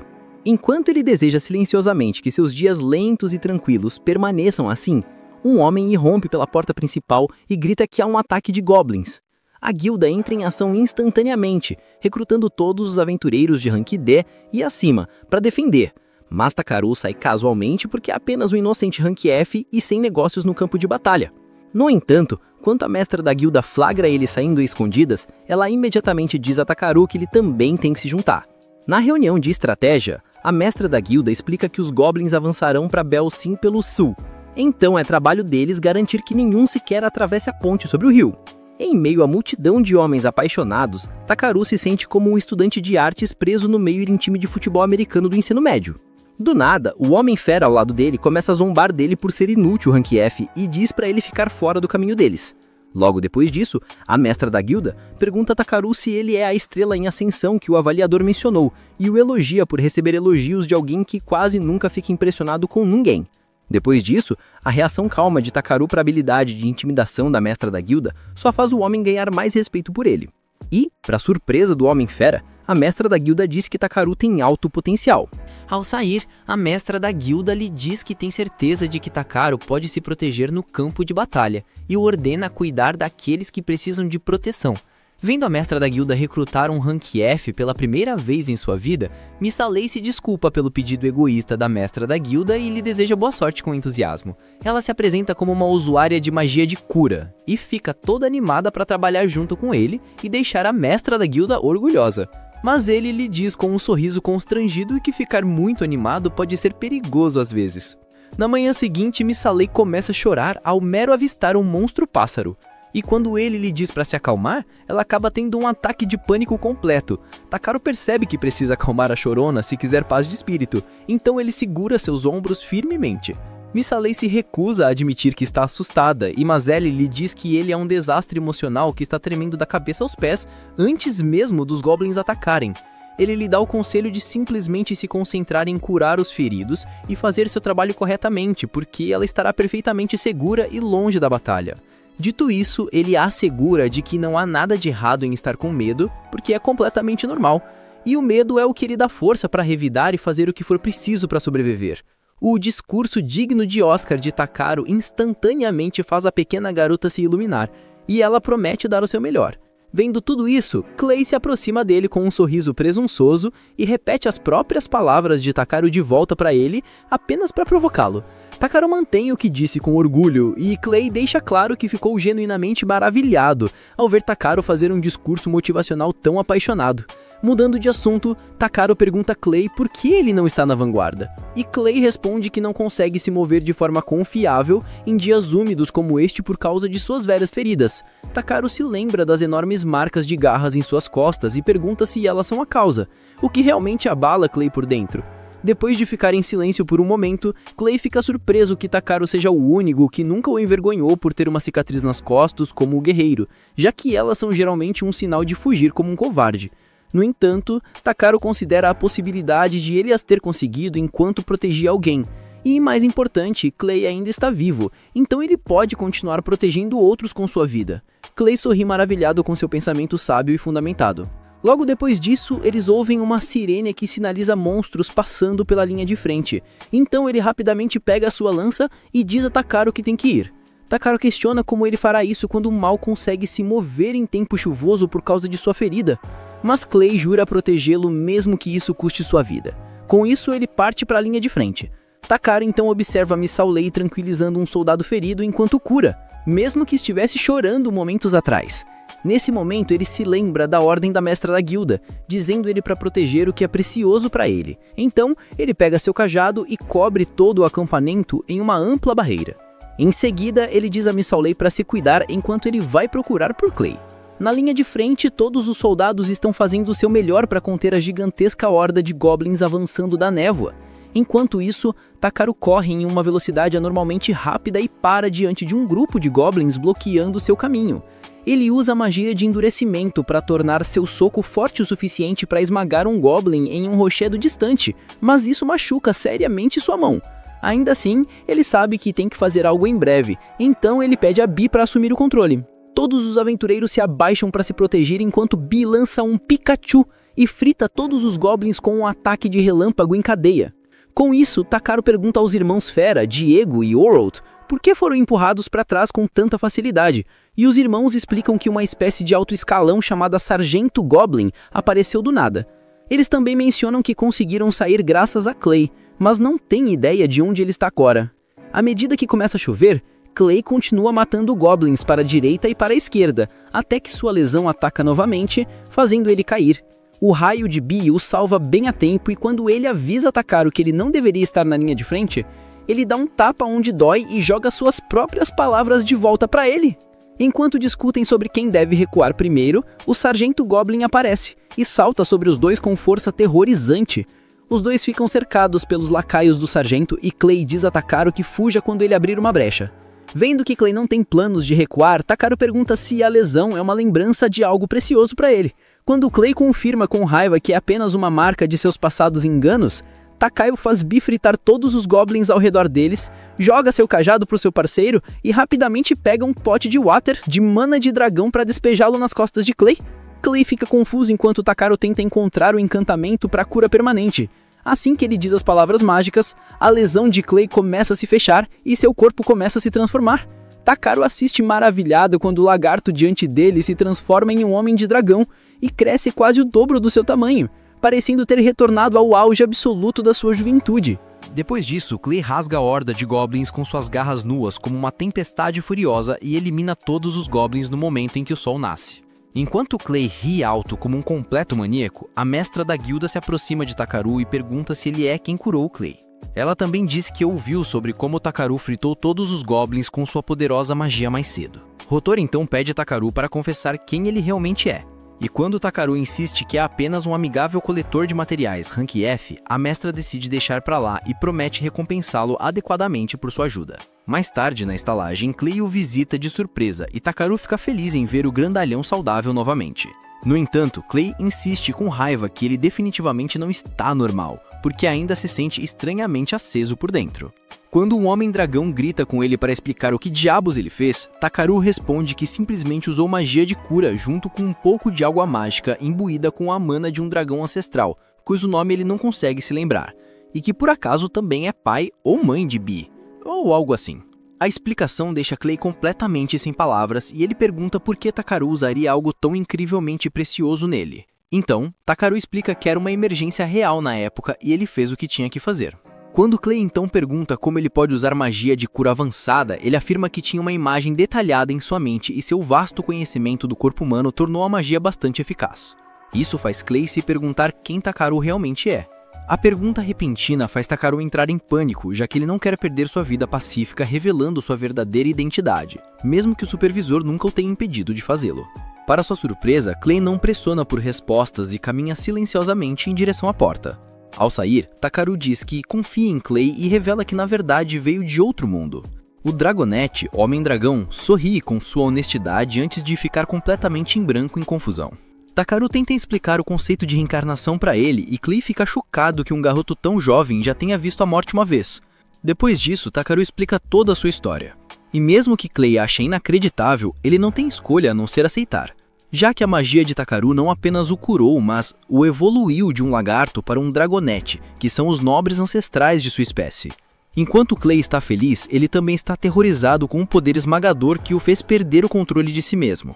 Takaru diz que não é grande coisa, já que ele voltou ao normal agora e tudo o que ele precisa fazer é ficar calmo e evitar ficar com raiva. Isso realmente irrita Clay. E o homem lhe diz que para começar a levar a vida mais a sério a partir de agora. Ele decidiu ensinar isso a Takaru, fazendo-o seguir suas ordens por um dia inteiro. No dia seguinte, Takaru vai a uma loja de equipamentos para comprar algo, e uma alegre garota fera dona do lugar o cumprimenta alegremente. Quando Takaru pergunta se sua loja lida com equipamentos de coleta de materiais como sua tesoura, a garota diz que não, mas ela o reconhece instantaneamente como o famoso coletor da cidade e se apresenta como Ryo. Ela diz que pode ser capaz de ajudar porque seu chefe é o renomado ferreiro Gruldas, embora ele provavelmente faça Takaru fazer um trabalho em troca. Takaru fica feliz em ajudar. Então, ela o leva para dentro, onde ele fica maravilhado com o incrível trabalho da equipe de ferreiros. Ryo diz que também acha fascinante e sonha em alcançar o nível do seu chefe um dia para que possa forjar uma espada digna de um verdadeiro herói. Depois disso, eles entram no escritório do chefe, e o velho questiona imediatamente quem ela trouxe consigo. Ela diz orgulhosamente que ele é o famoso coletor, mas o velho não parece muito impressionado com sua reputação. Ryo sugere animadamente enviá-lo para minerar minério Eldra, para que eles possam forjar uma espada poderosa para a competição. Growl responde com raiva que nenhum coletor se atreve a ir para um lugar tão perigoso, mas Ryo argumenta que ele não pode saber a menos que pergunte a Takaru primeiro. Takaru assiste silenciosamente os dois discutirem sobre o prazo até que Ryo agarra a barba do pobre velho, exigindo saber se ele pode fazer uma espada melhor com materiais de qualidade lixo. Growl grita de volta que a mina Yldra em Rias não está apenas cheia de monstros, mas até rumores de demônios à espreita lá. Ryo de repente se lembra que foi a razão pela qual a mineração de minério de Hidreparavia tinha parado, e ela percebe que esqueceu de mencionar isso a Takaru. Growl repreende a Hel, dizendo que ela não pode ser uma ferreira se não valoriza a vida dos outros, e ele se recusa a enviar um jovem numa missão tão perigosa. Ao ouvir isso, Takaru pergunta calmamente se o chefe será disposto a criar um par de tesouras especiais para ele se ele trouxer o minério das minas Rio. Growl se pergunta se ele é surdo, mas Takaru saca a garra de um monstro que mesmo aventureiros de rank B não conseguiram matar. Com isso, ele parte para as minas Ryu em uma carruagem. No caminho, ele ouve uma garota mencionar como plantas venenosas apareceram em uma vila próxima e um homem diz que há rumores estranhos na floresta. Takaru se pergunta se isso pode ser culpa dele, mas ele rapidamente descarta o pensamento e desce em uma fazenda de cavalos. De repente, ele ouve uma voz alta reclamando. E acaba sendo uma elfa que está zangada porque o vendedor lhe mostrou um pássaro fofo em vez do cavalo voador branco que ela pediu. O vendedor explica que tudo que é usado para viajar em sua fazenda é chamado de cavalo. A elfa se desculpa e o vendedor lhe diz que ela pode encontrar o que está procurando em Vazru, a nação dos anões. Takaru fica surpreso por eles estarem indo para o mesmo destino, mas ele decide fazer uma parada rápida para coletar materiais na floresta primeiro. Enquanto ele está no meio da colheita de algumas flores, Takaru ouve um rugido familiar ecoando em algum lugar próximo. Como esperado, ele encontra a fonte do barulho no estômago faminto da elfa. Então ele lhe dá um pouco de água e comida. Ela agradece por salvá-la pela segunda vez, mas como ela não toma banho há séculos, ele usa limpar nela antes que ela estrague sua imagem de fantasia dos elfos. A elfa fica maravilhada com sua magia e se apresenta alegremente como Velver Brolight. Quando ele luta para dizer seu longo nome, ela lhe diz para apenas chamá-la de Vel. Depois de mostrar sua gratidão, Takaru começa a se afastar, mas ela o impede porque elfos sempre pagam suas dívidas. Quando ele diz que apenas ajudou por bondade, ela insiste em ajudá-lo com seu trabalho. E Bee parece bastante satisfeito com a ideia. Mais tarde, ela lhe mostra orgulhosamente um cocô antidotação raro que encontrou por aí. Mas ele lhe diz que é apenas uma pedra. Ela volta novamente uma segunda vez, mas desta vez ela acabou de encontrar cocô de verdade. Enquanto ela observa brincar com Bee quando ela encontra um cogumelo venenoso, ele percebe que os dois patetas estão no mesmo nível mental. Mas, quando é hora de montar acampamento, ela surpreende Takaru dizendo que ele deveria usar lenha em vez de pedras mágicas, para que outros aventureiros saibam que é um local seguro. Mais tarde, ela retorna carregando um tronco inteiro. Quando Takaru reclama, ela lhe diz para relaxar. Então joga o tronco no ar, corta-o em 100 pedaços iguais com suas adagas e usa a terra em uma pilha perfeitamente empilhada, pronta para uso. Enquanto Takaru se pergunta se todos os elfos são assim, tão selvagens, ele avalia suas adagas e fica impressionado porque são as primeiras armas de ranking A que ele já viu. Mais tarde, no jantar, Vel e Bee se derretem instantaneamente quando provam seu guisado finamente cozido. Depois disso, ela pergunta se ele está indo para Vazru, e Takaru confirma que está indo para lá para minerar Eldra. Quando ele pergunta sobre o motivo de sua viagem, ela diz que está procurando uma montaria divina branca para sua irmã. Vel se sente mal por ele continuar ajudando ela enquanto ela não faz nada. Então, Takaru se oferece para contratá-la como sua guarda-costas. Ao ouvir isso, ela fica animada com a ideia de ser a espadachim que protegerá seu mestre. Mas ele acrescenta que também quer que ela lhe ensine bom senso. Vel fica chocada que é só isso que ele quer dela, e acredita que o reencontro deles lhe destino. Takaru cora quando ela sorri e aceita sua oferta para se tornar sua guarda-costas. Mas ele fica realmente irritado mais tarde naquela noite quando seu ronco exageradamente alto o mantém acordado o tempo todo. No dia seguinte, os dois finalmente chegam à ponte que leva a uma cidade grande, e o primeiro lugar que eles visitam é um restaurante onde experimentam a especialidade anã chamada Roast Buffy. Após a primeira mordida, Vel diz que a comida tem um sabor tão incrível quanto sua amiga lhe disse uma vez. Quando Takaru pergunta se sua amiga também é uma elfa, ela diz que sua amiga é na verdade um homem lagarto. Ela explica que ele foi honrado com o título de Rei Dragão e acha que Takaru pode ter visto, já que ele viajou para Belka da última vez que ela o viu. Nesse momento, Clay de repente se intromete dizendo que fez mais do que apenas ver Takaru. Vel o cumprimenta casualmente, mas Clay olha de lado para Takaru e o lembra que ele nunca se despediu antes de partir. Takaru insiste que deixou um relatório na guilda, mas Clay ainda está irritado porque seu relatório foi terrível. Enquanto Vel continua mastigando rolos, Takaru choca completamente Clay dizendo que planeja coletar minério Yura na mina Yurishi porque ele pensa que é um trabalho muito difícil para alguém do seu ranking. Mas Takaru diz que realmente pareciam precisar de sua ajuda. Clay espera que ele esteja fazendo isso por um bom preço. Mas quando ele diz que receberá um par de tesouras personalizadas e algumas panelas que pode usar para fazer rolos de ovo, Clay admite que ainda não consegue decidir se Takaru é apenas muito legal ou simplesmente estranho. Dito isso, Takaru diz que é hora de ir embora, mas Bee e Vel argumentam que deveriam pelo menos ficar para de sobremesa. De repente, Clay oferece se juntar a ele em sua jornada para Vazru, já que precisa consertar sua lança lá. Ao ouvir isso, Vel pergunta se ele também será guarda-costas de Takaru como ela, e Clay admite que também gosta da ideia. Com isso, Takaru ganha um velho samurai excessivamente sábio e uma elfa belamente desajeitada. mas ele tem uma estranha boa sensação de que sua jornada não será tranquila. Fora de Vosrow, Takaru nota que há uma enorme fila no posto de controle.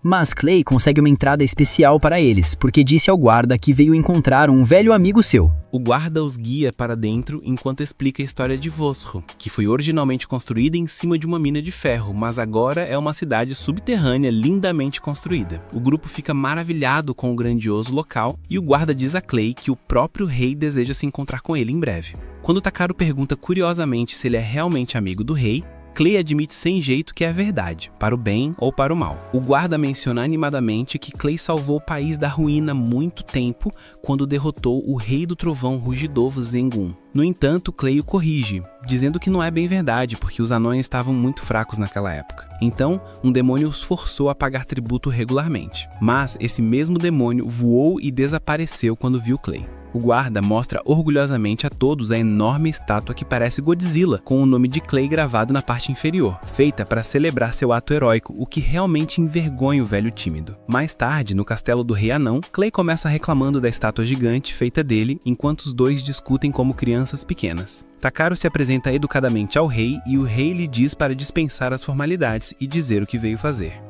Takaru entrega uma carta de apresentação escrita pelo mestre Grolgás, solicitando permissão para entrar nas minas. O rei pergunta a Takaru se ele sabe sobre o terremoto de cerca de um mês atrás, após o qual as minas foram completamente tomadas por demônios. Takaru diz que está totalmente ciente e Clay garante ao rei que ele e a elfa habilidosa servirão como guarda-costas de Takaru. Ao ouvir isso, o rei lhes concede permissão para ir e os força a uma missão para descobrir a verdade por trás dos demônios, o que irrita Takaru, já que ele só veio aqui para minerar mais. Depois disso, o grupo se encontra com Zanva, que será seu guia pelo túnel que leva às minas. Lá dentro, Takaru surpreende Vel invocando uma bola de luz primeiro e depois usa um feitiço que faz uma cópia do mapa original que funciona como um GPS ao vivo. Com isso, ele segue mais fundo na mina, mas tudo o que ele encontra são materiais de baixa qualidade. Nesse momento, Bi sente algo se aproximando e todos se preparam para lutar contra o que está por ver. Ele usa procurar para confirmar que há dois monstros voando rapidamente em direção a eles.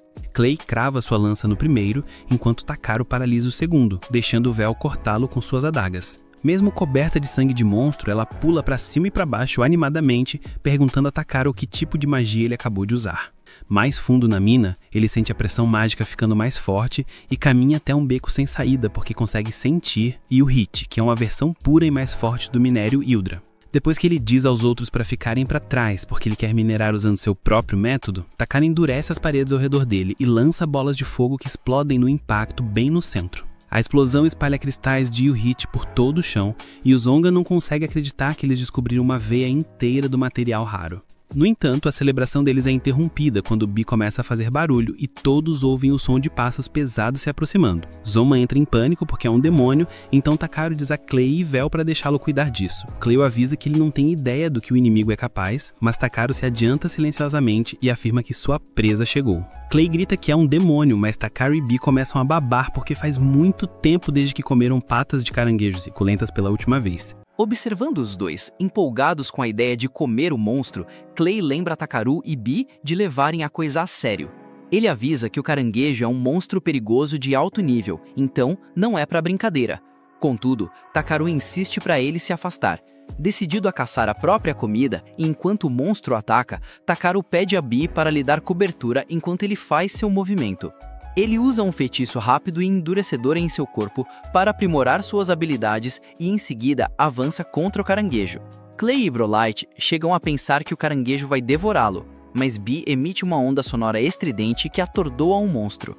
Aproveitando a chance, Takaru salta e esmaga a cabeça do caranguejo com seu cajado, mas o bicho o sacode usando a pinça. Takaru desvia rapidamente de um ataque para não virar um espetinho e Bi congela uma das pernas do caranguejo com magia de gelo. Enquanto o caranguejo se debate para se mover, Takaru usa seu feitiço de escaneamento para identificar os pontos fracos em seu corpo.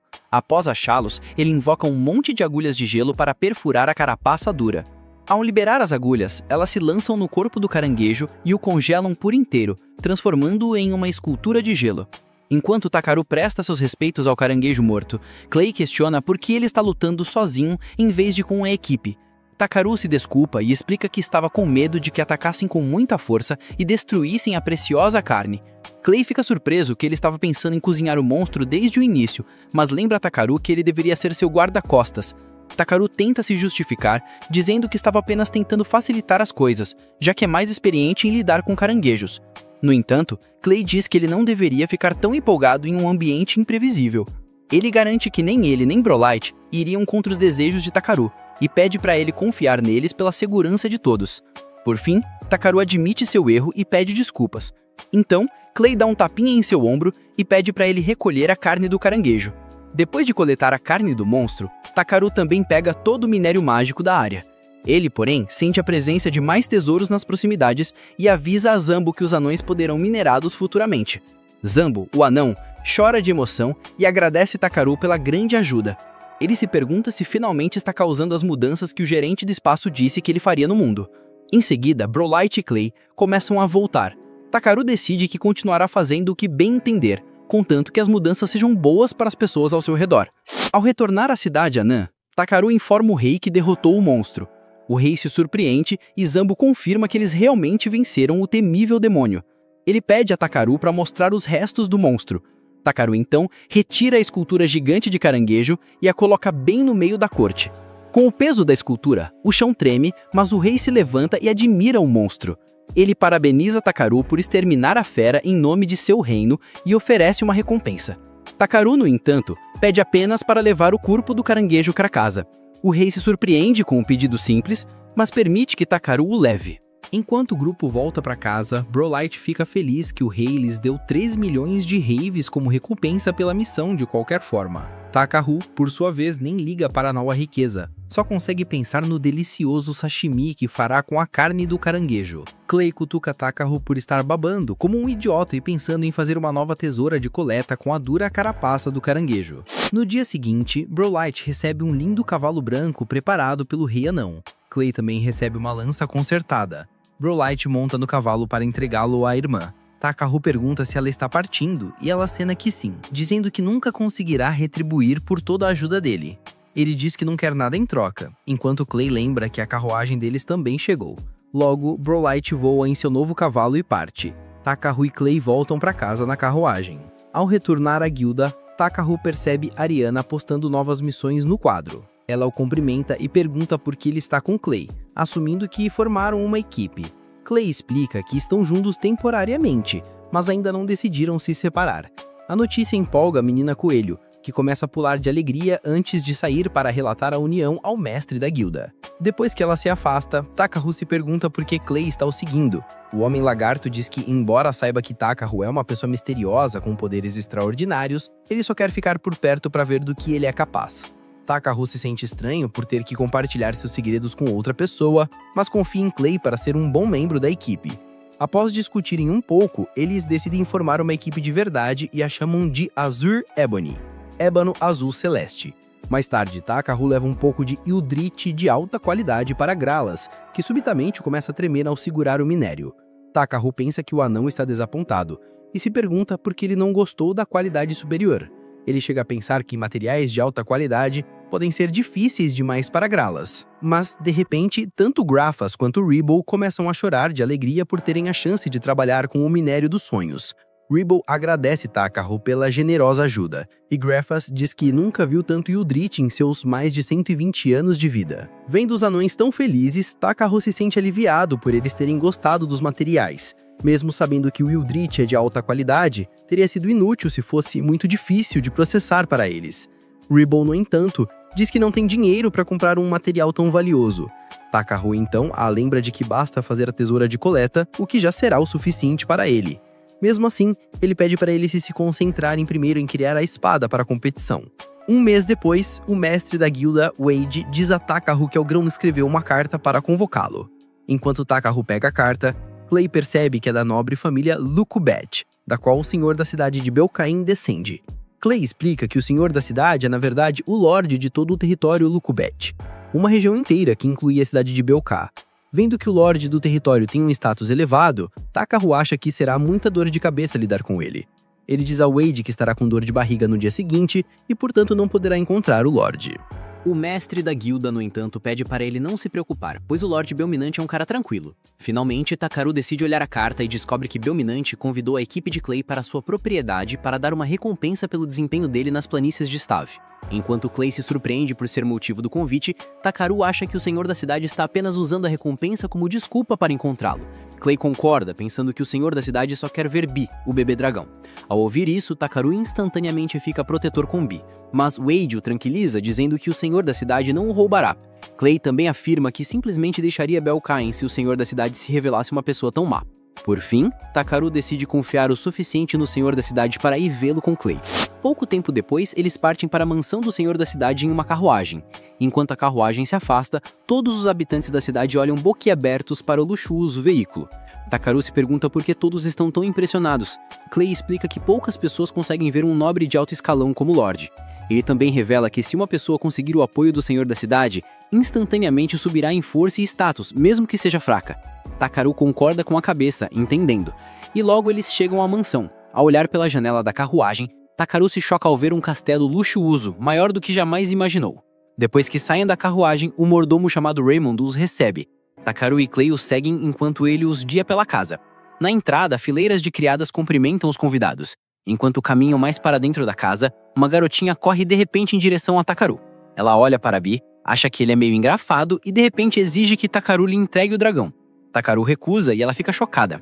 A menina alega que dragões são criaturas nobres e, como ela é nobre, naturalmente merece ter um. Clay percebe que a garotinha se chama Tuss. Takaru a escaneia imediatamente e descobre que ela é a filha do senhor da cidade. Pensando em como lidar com a criança teimosa, Takaru se ajoelha, o que a surpreende. Então, ele pergunta por que ela achou que conseguiria o dragão. Ela explica que alguém chamado Bernard lhe falou sobre Bi, e desde então ela o deseja. Takaru pergunta sobre Bernard, e ela explica que ele lhe disse para ser teimosa e forçar a barra se quisesse levar o dragão dele. Takaru se pergunta quem é Bernard, e diz a Tuss que Bé faz parte de sua família, então ele não pode entregá-lo. Ela chama o nome de Bé, e Bé responde educadamente à saudação dela. Isso surpreende a jovem, e Takaru explica que Bé entende perfeitamente a linguagem humana. Tuss fica envergonhada por ter dito tantas coisas rudes sobre Takaru e Bé, e diz que não esperava que eles fossem família, pedindo desculpas por todas as palavras ofensivas. Bé diz a Tuss que a perdoa. Takaru pergunta por que ela queria tanto um dragão. Tuss começa a chorar, dizendo que precisa de um dragão para sua mãe. Antes que ela possa se explicar, o Lorde Belminante aparece no saguão. Quando Takaru olha para o belo senhor da cidade, ele fica chocado que um cara tão jovem seja na verdade pai de uma adolescente. Belminante se aproxima de Takaru, se apresenta e oferecendo um aperto de mão. Após o cumprimento, Belminante leva Takaru e Clay para uma sala privada para uma conversa. Ele se desculpa pelo comportamento rude da filha, mas Takaru diz que não se incomodou. Clay pergunta por que ele os convidou, e ele explica que precisava da ajuda deles. Clay fica chocado com a necessidade de ajuda, e pergunta se é sobre a esposa dele. Belminante concorda com a cabeça, e Clay explica a Takaru que a esposa dele, Muletia, está acamada devido a uma doença há 6 meses.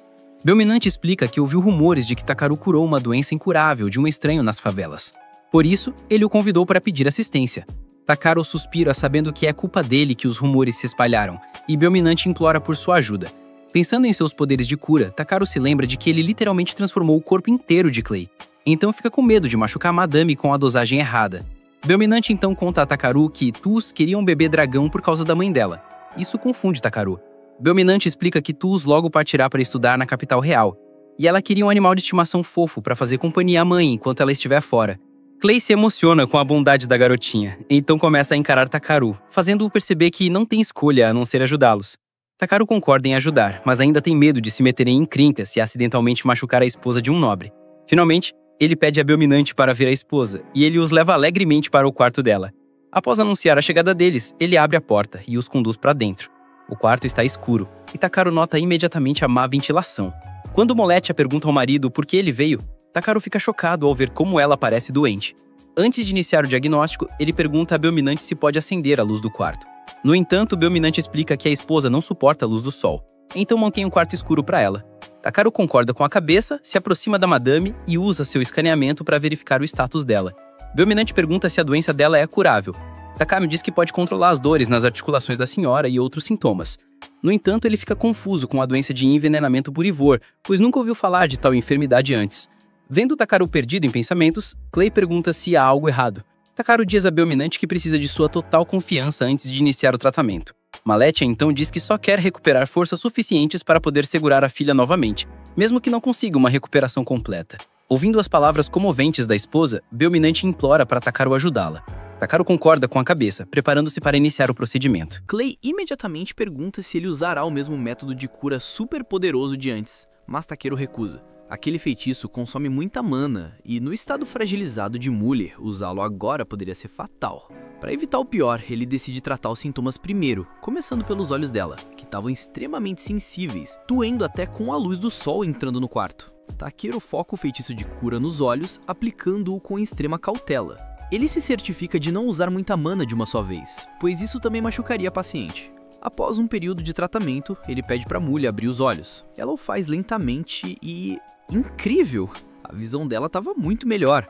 Muller fica radiante com o resultado, mas Takeru ainda tem mais a oferecer. Ele saca o cajado da mochila e com um feitiço poderoso transforma o quarto inteiro de uma vez. A magia joga para fora toda a sujeira e abre a janela simultaneamente. Quando a luz do sol inunda o ambiente, Belminante pergunta se a esposa tá bem. Muller começa a chorar, mas de pura alegria, dizendo que a luz não machuca mais seus olhos. Enquanto o casal celebra um momento com lágrimas nos olhos, Takeru percebe algo estranho, um mordomo e algumas criadas observando a cena de longe. O clima fica estranho, para dizer o mínimo. Takeru sente que há algo muito errado com aquele mordomo e sugere a Belminante que converse em outro lugar. No escritório, Takeru é direto. Muller está sofrendo com o que ele chama de envenenamento Ivor. Belminante entende na hora. Alguém está envenenando sua esposa intencionalmente. No entanto, algo que o preocupa ainda mais. Takeru explica o desafio. Ele não tem conhecimento detalhado sobre o veneno Ivor e por isso não pode curar Muller completamente. Ele pergunta se Belminante pode conseguir um antídoto em algum lugar, mas a resposta do nobre é desanimadora. Não há antídoto.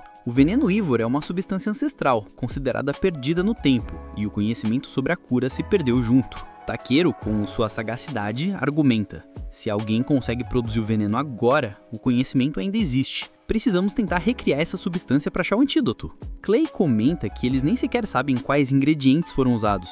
É nesse momento que Belminante tem uma grande ideia. Ele lembra que seus antepassados colecionavam registros históricos e que estes podem conter a informação necessária. O problema é que a maioria dos documentos está escrita em uma língua antiga que ninguém consegue mais decifrar. Felizmente, isso não é problema para Takeru. Sua habilidade de tradução de línguas permite que ele converta o texto antigo para o japonês. Para otimizar a busca, ele filtra por palavras-chave como veneno e encontra um livro que contém informações sobre a planta Ivor. O que intriga Takeru é que se trata de um livro técnico, mas sim de um diário, escrito por alguém chamado Polarapola, que se autodenomina a aventureira mais adorável de todas. Takeru decide entrar totalmente no personagem e começa a ler o diário com uma voz exagerada de adolescente. No relato, Pola descreve ter encontrado uma grande rocha em forma de cavalo alado perto de um enorme lago e ao lado da rocha havia umas flores douradas e brilhantes. Clay, incomodado com a performance de Takeru, o interrompe rapidamente e diz a Belminante que conhece a localização mencionada no diário. Ele pega o mapa e aponta para um lago fora das terras do nobre que possui uma estátua de Pégasa. Clay afirma que as flores Ivor podem ser encontradas lá, mas a má notícia é que o local fica a 5 dias de viagem, mesmo de carruagem. Takeru não hesita, vamos partir imediatamente. Belminante se apressa para fazer os preparativos, enquanto o mordomo observa tudo e envia um pombo-correio para alguém. Nesse meio tempo, Takeru coloca uma pedra mágica de barreira do lado de fora do quarto de Muller, explicando a Belminante que é uma proteção extra, caso alguém tente fazer mal à sua esposa. Nisso, Tish aparece correndo e se desculpa com Takeru por ter sido rude antes. Ele diz que as palavras dela foram um pouco duras, mas a perdoa porque ela reconheceu o erro por conta própria. Ele a aconselha a desenvolver a importante habilidade de admitir os próprios erros, pois isso a ajudará a crescer, e pede para ela refletir bem as coisas em vez de tirar conclusões precipitadas. Tish promete que fará isso, e Takeru a adverte. Depois que ele for embora, alguém pode tentar colocá-la contra ele, chamando-o de vilão ou de golpista. Ele pede para que ela relate o assunto ao pai, em vez de acreditar no que for dito, para evitar problemas futuros. Sem perder tempo, Takeru e Clay montam em seus unicórnios e partem apressadamente. Takeru lança feitiços de redução de peso e aumento de velocidade em todos, e os cavalos disparam muito mais rápido do que ele esperava. Eles chegam rapidamente, mas Takeru se depara com uma decepção. Clay o informa que da última vez que esteve ali, havia um vilarejo próspero, mas que a situação parece ter piorado subitamente. Takeru torce para que o lago não tenha secado devido à estiagem, mas Clay garante que o lago é grande demais para evaporar completamente. No entanto, o lago está em uma condição ainda mais crítica do que as áreas circundantes. A água parece poluída e há árvores mortas submersas. Takeru examina o lago e descobre: ele foi envenenado com uma toxina encontrada nos chifres do monstro búfalo Geranodei. Parece que alguém envenenou este lago de propósito, ele comenta com Clay. Mas antes que possa elaborar, os moradores chegam prontos para enfrentar os intrusos. Takeru percebe a fraqueza e o medo dos aldeões e se aproxima para tentar conversar pacificamente. Ele diz que são aventureiros em uma missão para coletar material raro, mas os aldeões não se convencem facilmente. No entanto, quando Clay mostra a abraçadeira da guilda de aventureiros, os moradores baixam as armas imediatamente. Takeru pergunta se podem contar mais sobre o que aconteceu ali, mas, nesse momento, um homem desmaia devido à fraqueza. Takeru percebe que o corpo dele é incrivelmente leve e logo deduz: os moradores estão passando fome. Os aldeões o levam ao vilarejo que está em ruínas por causa da seca. Eles contam a Takeru que 10 meses atrás o lago foi envenenado de repente, os peixes morreram e a água subterrânea ficou inutilizável. A situação era desesperadora. Nessa época de crise, chegou o mercador Enashi, oferecendo-se para salvar o vilarejo em troca da flor dourada que cresce perto do lago. A localização da flor era um segredo sagrado que eles guardavam, mas o desespero foi tanto que aceitaram dar uma flor a ele por mês, em troca de 60 barris de água. Isso era suficiente para beber, mas não para as plantações. E por isso, os aldeões estavam famintos há tempos. Takeru entende a situação e declara: esse Enashi tem jeito de vilão. Os moradores ficam na defensiva, afinal, Enashi é quem estava ajudando. Mas Takeru os faz pensar: a chegada dele foi muito suspeita. Ele revela que o lago foi envenenado intencionalmente e que o culpado só pode ser Enashi, que está exigindo uma flor venenosa todo mês em troca de água. A certeza dos aldeões se desfaz ao ouvir isso. Takeru está furioso e jura que irá deter Enashi e seus planos malignos. Mas antes, ele precisa ajudar os famintos. Takeru pede a Bi, o dragão bebê, que use sua magia espiritual. O pequeno dragão voa acima das nuvens e faz chover. Depois que a chuva trouxe um pouco de água e muita esperança aos moradores, Takeru manda Bel parar. Ele não para por aí. Usa magia para dar um banho instantâneo em todos, afinal, estavam há meses sem se lavar, e em seguida conserta as casas do vilarejo. Por fim, ele saca seu caldeirão gigante e cozinha um guisado delicioso para todo o vilarejo. Depois que todos estão satisfeitos, o chefe da vila agradece Takeru, perguntando como podem recompensá-lo. Deixe-me colher as flores de Vor, preciso preparar um antídoto com urgência, responde Takeru. O chefe concorda de imediato. Enquanto ele pondera, as crianças chegam chamando Takeru para brincar. O chefe as manda se afastar, mas Takeru diz que está tudo bem, pois gosta de ver crianças saudáveis e brincalhonas. Ele segue os pequenos até o esconderijo deles, que é um depósito para coletar os frutos de lidra que crescem por perto. O líder das crianças explica que apenas o néctar das flores é doce, mas os frutos são muito salgados, por isso eles os jogam fora. Takeru tenta usar suas habilidades para descobrir algo sobre o fruto, mas a tela de informação fica em branco. No entanto, ele vê um líquido marrom familiar escorrendo dos frutos, e ao provar, o sabor do shoyu que ele sentia tanta falta volta à sua memória. Mudança de cena. Mansão Belminan. Ao mesmo tempo, na mansão de Belminan, Tishi corre para o quarto da mãe ao ouvir um alarme. Antes de partir, Takeru havia instalado um alarme mágico especial que seria ativado se alguém com intenções hostis tentasse entrar. Tishi se pergunta quem seria, mas ao chegar ao quarto, encontra o mordomo suspeito, Bernard. Assustada, ela manda que ele se afaste. Bernard pergunta o que há de errado. Ela o acusa de tentar matar a mãe, e Bernard calmamente pergunta por que ela pensaria isso. Tishi revela que Takeru instalou um alarme para detectar intenções hostis, e o mordomo começa a zombar dele. Ele diz que aventureiros são grosseiros, gananciosos e que Tishi não deveria levar as palavras deles a sério. Afirma que Takeru só está interessado em dinheiro e que instalou alarmes chiques, mas inúteis, para extorquir o pai dela. Tishi se recusa a acreditar em qualquer coisa ruim sobre Takeru. Mas Bernard a pressiona. Você vai confiar em um aventureiro qualquer ou no mordomo que serviu sua família fielmente por anos? A garota entra em pânico, mas felizmente, Belminan chega a tempo. Tish corre para ele e diz que tem algo importante para relatar. No escritório, Belminan ouve a versão de Tish e de Bernard. Ele até concorda com o mordomo que Takeru pode estar tentando enganá-las. No entanto, é um fato que Takeru melhorou o estado de mula e o alarme dele indica que Bernard é um perigo para ela. Por isso, ele decide tirar a prova. Nesse momento, o mordomo-chefe traz uma jarra de água e Bernard fica em pânico. Belminan serve um copo, dizendo que não tem como saber quem é o verdadeiro inimigo. Então, ele vai começar pedindo que Bernard prove sua inocência.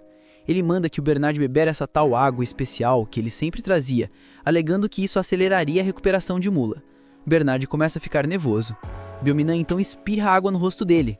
Bernard grita de pavor, dizendo que a água está envenenada. Mas era apenas uma brincadeira de Belminan. Ele mesmo bebe a água, que é apenas água da torneira normal.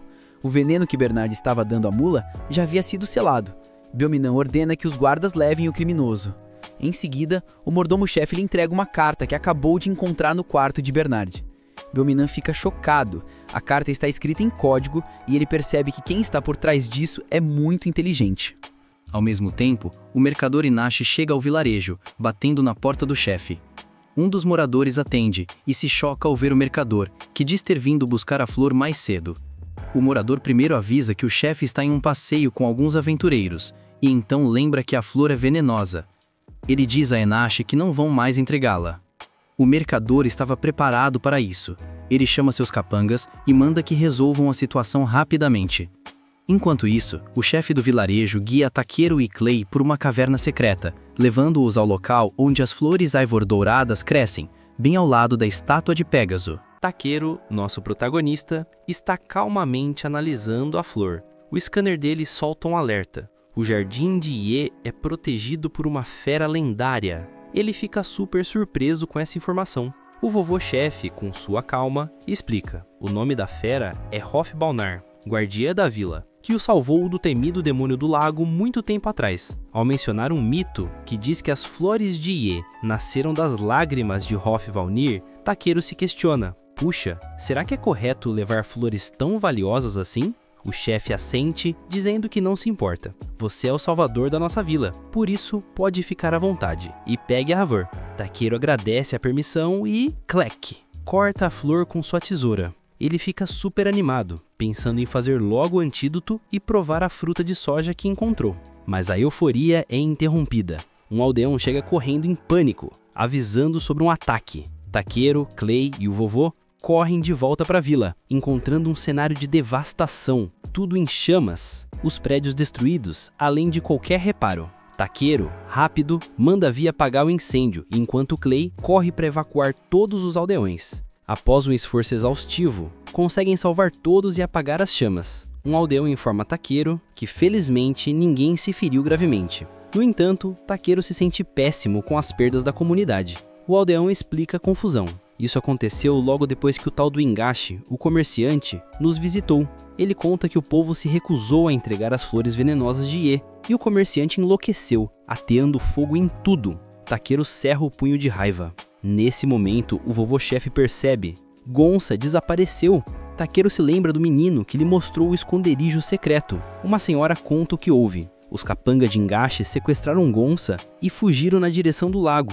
Takeru usa sua habilidade de busca aprimorada e localiza todos os vilões em um forte abandonado. Clay e Takeru se preparam para partir, mas o vovô-chefe os detém, avisando que é muito perigoso. Takeru tranquiliza. O Clay é um aventureiro ranquear poderoso. Nós com certeza vamos trazer Gonça de volta. Chegando no forte, os dois se escondem na moita. Vi voa até uma janela e espia. Os bandidos estão fazendo uma festa lá dentro. Ela retorna e passa as informações. Clay fica possesso. Os caras incendiaram uma vila indefesa e estão comemorando. Ele se transforma em sua forma de dragão, pronto para acabar com eles. Takeru o acalma. Espera um pouco, amigo. Se entrarmos sem pensar, eles podem machucar o Gonça. Clay percebe que ele tem razão, mas ainda ruge de raiva. Vi sugere usar uma técnica de ocultação, e Takeru começa a planejar. Depois de um tempo, ele tem uma ótima ideia. Usando a invisibilidade, eles entram no forte. Clay nocauteia um guarda bêbado. No depósito, Takeru pega algumas coisas e pergunta a Clay se o feitiço de ocultação está funcionando bem. Clay confirma, dizendo que os bandidos estão reunidos lá em cima. Takeru explica que está procurando provas de que eles estão escondendo o veneno. Eles procuram Gonça, mas não o encontram. Clay acha que é hora de forçar os bandidos a revelar a localização do menino. Perto da festa, Takeru ouve os bandidos rindo e zombando da vila por ter rejeitado o chefe deles. Um deles diz que no final conseguirão as flores de Ie usando Gonça como refém. Eles discutem como aumentar o preço do veneno, mencionando a história do Lord Belmint, cuja esposa não pode ser curada. A ideia é vender o Ie por lucros altíssimos para assassinos. Engashi é sério, quebra uma garrafa na cabeça do subordinado. O plano é secreto, seu bocó. Takeru finalmente entende a obsessão de Engashi. Clay está agitado, e Takeru pede: entra e detona geral, mas sem matar ninguém. Clay arrebenta a porta e avisa os bandidos. Vendo o massacre, Engashi ordena que um capanga traga uma arma secreta, mesmo que incompleta, e decide fugir. Takeru, ainda invisível, finge ser um bandido e pergunta a Engashi sobre o refém. Engashi responde que Gonça está seguro num prédio externo. Fora do forte, Takeru localiza um quarto isolado, e Vi cuida do guarda com uma cabeçada que o faz atravessar uma parede. Takeru chama Gonça, que responde. Trancado? Aliviado, nosso protagonista endurece a mão e quebra o cadeado. Gonça, chorando, corre nos braços de Takeru. Takeru acalma o menino e o tira pra fora, onde os bandidos fogem de um monstro, o demônio do lago. Takeru pensa em ajudar Clay, mas Gonça está muito assustado para ficar sozinho. Ele pede pro menino se segurar bem e corre de volta. Lá dentro, ele encontra Clay lutando contra uma enorme anêmona marinha, um demônio rank B, invocado por Engashi. Engashi implora para ser salvo. Takeru, por instinto, o protege de um tentáculo. Takeru corre até Clay, que explica que os tentáculos continuam reaparecendo. Para acabar com a regeneração, Takeru usa o sopro de gelo e congela o monstro, instruindo Clay a mirar no cérebro, entre os olhos vermelhos. Clay acerta o ponto fraco com um soco. Isso enfurece o demônio, que lança tentáculos e joga Takeru e Gonça para fora. Takeru arremessa o menino para Vi e cai no lago venenoso. Enquanto afunda, ele se questiona se vai morrer, mas percebe que agiu instintivamente para salvar o garoto. Um observador misterioso, vendo o ato altruísta, decide ajudá-lo a sobreviver. Takeru, lamentando morrer sem ter provado as delícias do mundo, ouve uma voz feminina. Ela se irrita e o puxa da água. Ele viu um cavalo alado, que se apresenta como Hofbaunir. Ela mostra o lago agora azul e puro, e explica que Takeru purificou ao absorver o veneno, restaurando o poder dela. Hofbaunir o devolve a Clay e Gonça. Takeru conta que o cavalo branco o salvou, mas Clay e Gonça não conseguem ver ela. Takeru percebe que só ele vê a fera lendária antes que ela desapareça. Após levar Gonça de volta, Takeru e Clay se partem. Takeru cria um círculo de pedras mágicas para um feitiço de portal, teleportando-os para a mansão de Belmint. Com a ajuda de um médico da guilda, cria um antídoto de Ie. Takeru entrega a esposa de Belmint, cuja condição melhora na hora. Takeru escaneia e tranquiliza Belmint. A esposa está curada. A família chora de felicidade e celebra. Takeru retorna à vila, onde todos estão reconstruindo. O chefe se sente triste com a destruição, mas Takeru avisa. Engashi está preso, a vila está segura. O ancião pergunta como agradecer. Takeru diz que não quer recompensa, mas mostra algo, uma batata com molho da fruta de soja. O chefe experimenta e se apaixona pelo sabor. Takeru explica ser molho de soja e pergunta se pode comprar as frutas em grande quantidade e ampliar a plantação. Ele sugere vendê-las como especialidade da vila em Belcaim. A oferta de dinheiro anima o ancião, e Takeru convida os aldeões a provar a fruta que consideravam inútil. Ele se despede e encontra Clay. Takeru admite estar exausto e pensa estar alucinando ao ver algo no horizonte. Clay olha e também vê. Hofbaunir aparece e diz que é uma criatura real. Ela pousa e Takeru pergunta por que deixou a vila. Vainir diz que cansou de ficar presa e, puf, se transforma numa mulher. Ela diz a Takeru que quer viajar o mundo com ele, lembrando-o. Você não queria um cavalo? Takeru concorda, mas pensa que é demais usar uma fera lendária como Corceu. Hofbaunir não se importa e insiste, e Takeru percebe que ela será uma dor de cabeça. Poucos dias depois daquela confusão toda, o Takeru resolveu dar um pulo na oficina do Grotas. A ideia era ver se o ferreiro conseguia descolar mais uma daquelas tesouras de colheita tops. O Grotas, todo orgulhoso, já mandou o papo. A última espada que ele forjou ganhou uma competição sinistra, tudo graças ao minério de alta qualidade que o Takeru tinha fornecido. Então o ferreiro estava na pilha para criar a melhor tesoura de todas para o nosso prota. Saindo da loja, o Takeru dá de cara com a Barp. Ele até pensou, pô, legal ter companhia, mas a alegria durou pouco. A primeira coisa que ela solta é se não devia dar umas chicotadas no ferreiro para ele trabalhar mais rápido. O taqueiro, claro, teve que contornar a situação prometendo comprar um campo de algodão para ela depois. A Barbie aceita, mas já emenda pedindo comida. É nessa hora que o B, o dragãozinho, chega na fome também e começa aquela treta básica entre os dois mascotes. Do nada, o Grid aparece chamando o taqueiro para uma conversa séria no Grêmio. A novidade? Vai rolar a competição anual de colheita para aventureiros. A Ariana já chega intimando o taqueiro a participar, mas ele tenta esquivar, dizendo que é só um colhedor casual. Só que o buraco é mais embaixo. O próprio Belminate, que tá bancando o evento todo, fez questão da presença dele. Como o taqueiro é coração mole e não queria deixar o amigo na mão, ele topa o desafio. Corta para uns dias depois. O mestre da guilda reúne a galera e explica que o Belminate está patrocinando isso tudo como um presente para a esposa dele que está se recuperando. A missão é nível hard, encontrar a lendária lã de 7 cores das ovelhas arco-íris. O taqueiro fica boiando, porque nunca ouviu falar desse bicho, e o mestre avisa, é raro pra caramba e vai precisar de pesquisa. Ah, e tem um detalhe crucial, proibido pedir ajuda, é cada um por si, para manter o espírito esportivo. A Barbie logo se toca que o taqueiro não vai poder montar nela durante a prova. O Clay avisa pro taqueiro que agora é solo kill, o que deixa o dragãozinho bem em choque. O taqueiro até pensa em usar magia de teletransporte, mas desiste para não gerar treta com os outros competidores. Quando a largada é dada, o B se recusa a soltar o dono. A Barbie tem que intervir na brutalidade, arrancando o dragão e usando magia para botar ele para dormir. Ela manda o taqueiro correr e diz que cuida do bebê chorão. O nosso prota voa para a biblioteca e descobre num livrão que as tais ovelhas vivem na montanha Tocuruana. Sem perder tempo, ele parte para lá. Chegando na base da montanha, bate aquela ansiedade de fazer a missão sem o parceiro B. Ele até ri sozinho, imaginando que o dragão deve estar com medo até explodir de estresse. Enquanto isso, na cidade o B tá lá, tristão, comendo um sanduíche. A Barbie tenta consolar, lembrando que o taqueiro é overpower e tem barreiras fortes, mas acaba soltando que ela seria uma montaria melhor. O B fica a pistola e os dois quase saem na mão para ver quem é mais rápido. O Clay, bancando o paizão, tem que intervir e elogiar os dois para acalmar os ânimos, mas fica preocupado se vai conseguir segurar essas duas feras por muito tempo sem o taqueiro. Voltando para a montanha, o taqueiro acampa, come um rango quente e na manhã seguinte chega ao topo. As ovelhas estão lá, de boa. O problema é que elas fogem muito rápido. O gênio então tem uma ideia brilhante: falar ovelhês. Eles soltam os gibalidos e incrivelmente o rebanho todo vem para cima dele. Uma ovelha rosa super folgada pula no colo dele querendo ser tosqueada. Com o pente, ele tira a lana maciota e logo todas as ovelhas fazem fila. Missão cumprida com sucesso. Na volta, ele vê um dragão majestoso voando e fica pensando se o B vai ficar daquele tamanho um dia. Quando chega em casa, o dragãozinho gruda nele chorando como se o taqueiro tivesse ido pra guerra. No Grêmio, o anúncio oficial: vitória do taqueiro. E de quebra, ele ganha uma promoção bizarra pro Rank FB. O que isso significa?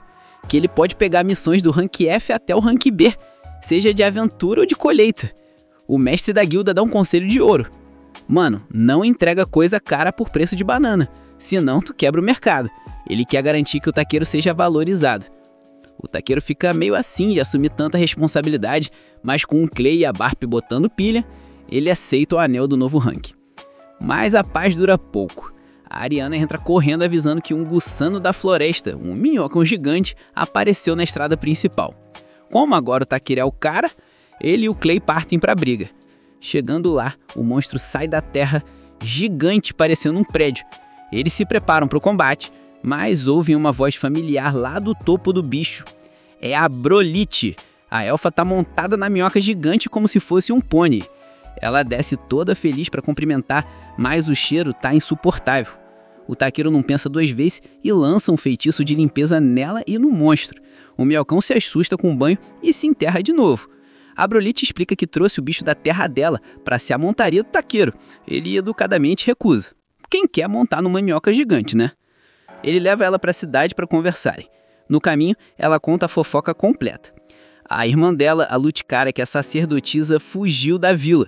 A tradição mandava ela casar com um elfo qualquer para ter filhos fortes, mas ela não quis saber de casamento arranjado com gente fedida. A única condição que ela deu foi: só case se me derem um cavalo branco lindo. A Brolite conseguiu o cavalo, mas a irmã já tinha fugido. A Brolite acha que o taqueiro é o detetive perfeito para achar a irmã usando magia. Ele avisa: se eu achar, você vai obrigar ela a casar? A Brolite diz que não, só quer entender por que a irmã sumiu sem dar tchau. Comovido, o taqueiro aceita a quest. O Clay e a Barbie entram no bonde. A viagem começa e a Brolite guia a galera. O taqueiro pergunta o caminho e ela solta uma bomba. Ela usa magia élfica para manipular o espaço e criar portais em florestas específicas. O taqueiro percebe que é bem parecido com o teletransporte dele. Para agilizar, a Barbie vira cavalo e a Brolite fica apaixonada na hora. Eles vão voando baixo até o local do portal. Lá, a Brolite abre um vórtice mágico. Ela entra primeiro, seguida do Clay e do B. O taqueiro fica meio travado, com medo. A Barbie, antes de entrar, dá o papo reto. Fica de olho na Brolite. Ela parece feliz, mas carrega os ceguetos pesados. Ela entra e deixa o taqueiro sozinho. Ele respira fundo, cria coragem e pula no portal. Ele sai numa terra élfica lindíssima, mas a galera já tá lá bolada com a demara dele. Antes que ele possa se explicar, flechas começam a voar na direção deles. O taqueiro bloqueia tudo com a barreira, mas a Brolite grita para ele não contra-atacar. O plot twist: quem tá atirando são os próprios aldeões da vila dela. E eles parecem furiosos com o retorno da elfa. E aqui o episódio. Esse foi o final do 9º episódio. Se você curtiu e chegou até aqui, comenta a palavra-chave START aí embaixo para eu saber que você acompanhou até aqui. Não esquece de se inscrever no canal, ativar o sininho e maratonar os outros vídeos do canal para ajudar a gente a crescer. Até a próxima, Rebobina se despede.